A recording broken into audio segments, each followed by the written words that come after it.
Hey guys, welcome back to our new video. So on this video we are gonna look how we can do the DTH payment on Bharatpe app. So for that, just open the Bharatpe app.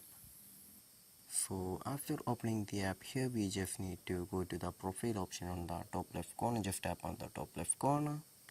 So after opening the app, here we can see the home page. In home page we just need to scroll down, and in the payment section we can just see the DTH option right there. Just tap on the DTH right there